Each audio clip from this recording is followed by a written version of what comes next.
کډې بار شوې د خزان چې مختور شو د سیلۍ کډې بار شوې د خزان چې مختور شو د سیلۍ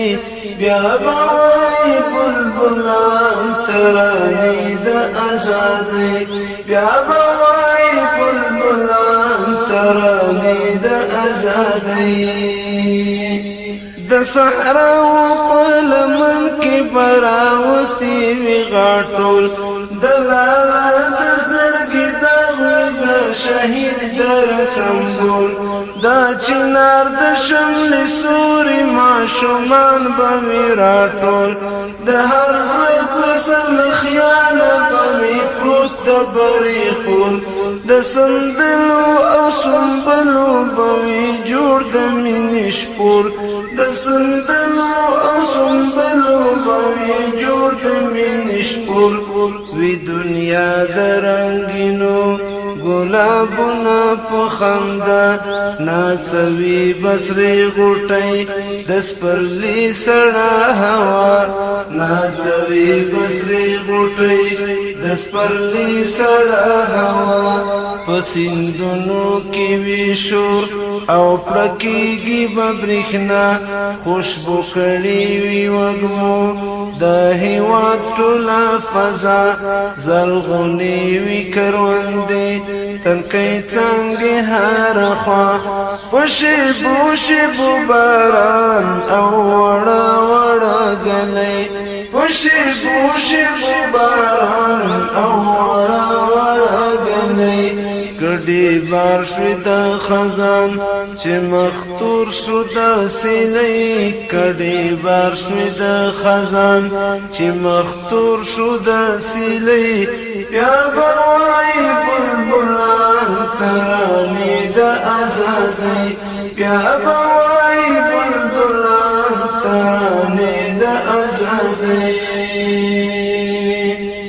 د تیارو غاړې پرې شوي راختلی زرین لمر اوس د شپو زیږدی څیرې د جهاد په سپین خنجر د هېواد په سر د روح ښکاره شوی دی سحر راورېږي سپین سپین ستوري د بادامو په لښکر شیطانان په سلګو شوي د صلیب ماتی وزر شي کړی کړی به مات زنځیرونه د وحشت شي کړی کړی به مات زنځیرونه د وحشت سپینو تورو د جوړ کړی د پرنګ په سر قیامت ویښې شوي دي جذبې او په زړونو کې غیرت د ځوانانو قافلې راخورې دي په ملت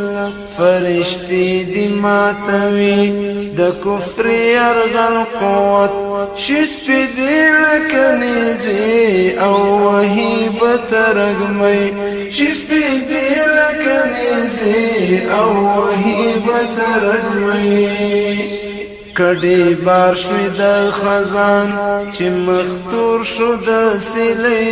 کډې بار شوې د خزان چې مختور شو د سیلۍ بیا به وایي بلبلان ترانې د ازادۍ بیا به وایي بلبلان ترانې د ازادۍ په شهیدو منارو کې به بیا نوی شي اذان د ناقوس غږ به ګونګی شي شرمنده به شي جهان د ناقوس غږ به ګونګی شي شرمنده به شي جهان د دې ټول کفر په سر به حاکم شوی وي ایمان وي د غرب له لنډه غرو به ظلمو وړی میدان کلیساوي کنډوالې شي او مایوس به وي شیطان کلیساوي کنډوالې شي او مایوس به وي شیطان شي پرې بلې بلمبې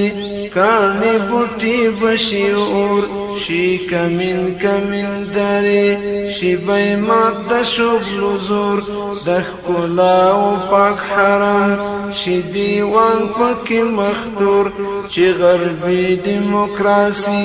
سیکولر شیرانو سکور اوس به اخلو تر ذاکره زمونږ د وینو اوښکو پور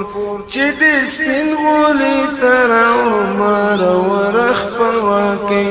چې د سپین غولي ته راوړو مروره خپلواکۍ کډې بار شوې د خزان چې مختور شو د سیلۍ کډې بار شوې د خزان چې مختور شو د سیلۍ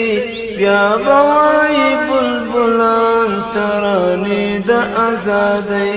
بیا به وایي بلبلان ترانې